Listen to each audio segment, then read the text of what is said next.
La célébration de la fête du travail comme chaque année n'est pas passée sous silence au Gabon malgré la crise sanitaire. Le premier secrétaire général adjoint de la Confédération syndicale gabonaise, Jocelyn Lungoma, a tenu pour sa part à célébrer cette journée en respectant les mesures barrières. Depuis l'année dernière, vous savez que nous organisons la fête du travail dans des conditions un peu difficiles, mais considérons que cette fête du travail est la résultante d'un dur labeur.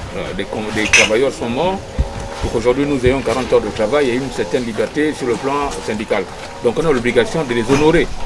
C'est ainsi que depuis l'année dernière, malgré la crise, on est obligé de faire un geste, même symbolique, en respectant effectivement les mesures barrières. Bien. Et le thème de cette année, il parle de la santé, ça veut dire sortant de la crise en bonne santé et en sécurité.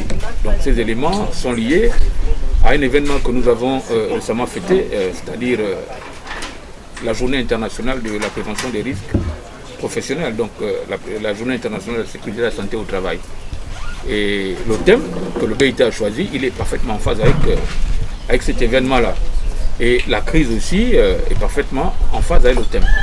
Donc, comme je disais, nous organisons cette manifestation dans des conditions assez difficiles, mais il était important que nous organisions cette manifestation. Par la même occasion, Jocelyn Lungoma a interpellé les employeurs pour un partenariat gagnant-gagnant avec, bien entendu, les partenaires sociaux. Il va falloir que les travailleurs comprennent que cette crise est venue démontrer que les travailleurs et les employeurs sont solidairement liés. Parce que la crise, elle est transversale, elle nous affecte de la même façon, avec la même violence, que ce soit les employeurs ou les travailleurs. Cette crise n'est pas une personne. Donc j'exhorte les employeurs à devenir, à penser finalement à un véritable partenariat gagnant-gagnant, parce que nous avons en partage dorénavant l'outil de travail, c'est-à-dire défendre l'outil qui nous permet à chacun d'avoir ses intérêts, nous le salaire et eux les bénéfices. Et il ne faut pas également oublier que l'employeur, dans sa position, il est également un salarié de l'entreprise qui fait partie de la grille salariale. Donc c'est lui le premier travailleur de l'entreprise. Donc tous les combats que nous menons, il est également bénéficiaire à proportions différentes parce que c'est lui le DG, son salaire est le plus élevé. Si nous on a une prime que nous gagnons, lui va avoir une prime au-dessus de nous.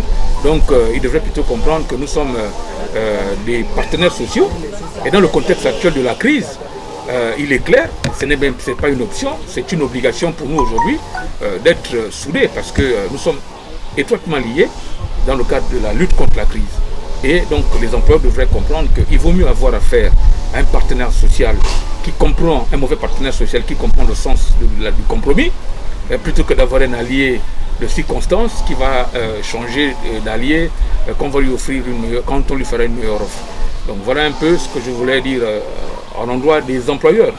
Et à l'endroit des salariés, je voudrais simplement leur dire qu'il faut qu'ils comprennent que l'employeur n'est pas un adversaire, considérant qu'il est également un salarié. Donc nous avons l'obligation dans le contexte de la crise de nous mettre ensemble pour trouver des solutions pour sortir de la crise.